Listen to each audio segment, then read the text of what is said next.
What a great grandma!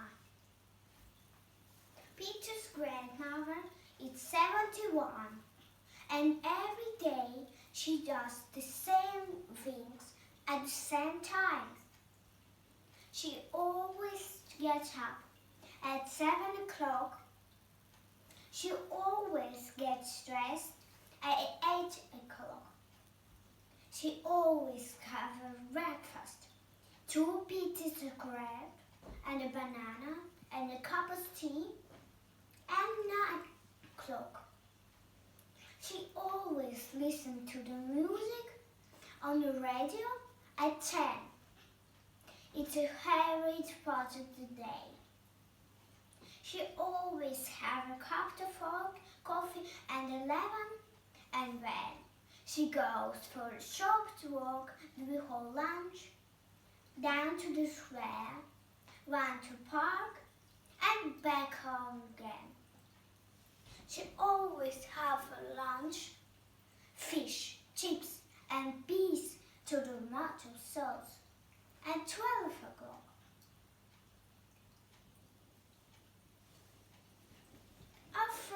On afternoons, Peter often goes to see his grandmother.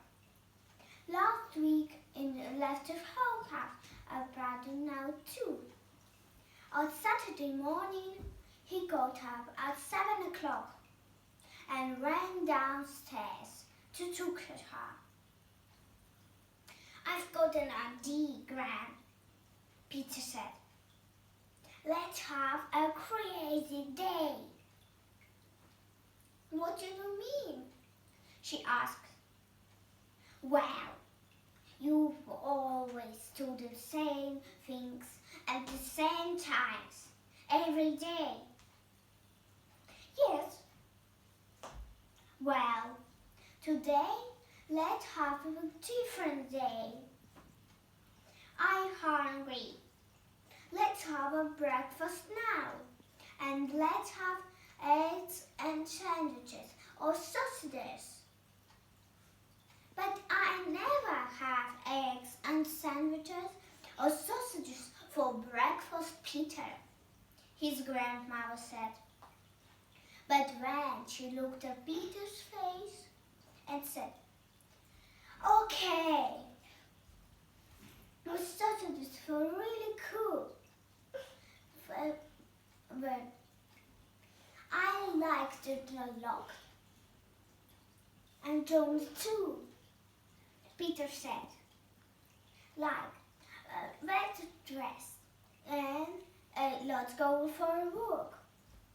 But I've always listened to the radio, his grandmother started to say, but then she stopped. All right, good idea. When's my coat? Peter's grandma enjoyed one walk about the square. Peter said, let's go to past the market street with this really cool pastry. But we would like to in the shopping center. We can go at the shops and then have a lunch there too. But I never catch party, Peter. I never go to the shopping center and market street. And I never get the coffees, Peter's grandmother said. But when she looked in the smile Peter's face and said, okay, come on. Peter's grandmother enjoyed walking to the shopping center. He bought a new watch and a fantastic purple and yellow sweater and little cupboard for the bathroom. When in the other shop, she found an exciting pool games for Peter. I had a lot of fun, she said. What a great day! When we go to the cafe, Peter said, let's have a noodle. Have pancakes too, chocolate ones. But I never have noodles or pancakes, Peter's grandmother said. But he smiled and said, "All right, I can try it today." After lunch, Peter's grandmother said, "Everything's so brilliant. Your noodles and chocolate pancakes were fantastic. I loved them." "Good," Peter said. "Now let's go home. I know the south sleep in the afternoon, and I'm tired." "But I don't want to go home. I don't want to sleep this afternoon, Peter," his grandmother said. "Let's go for a boat."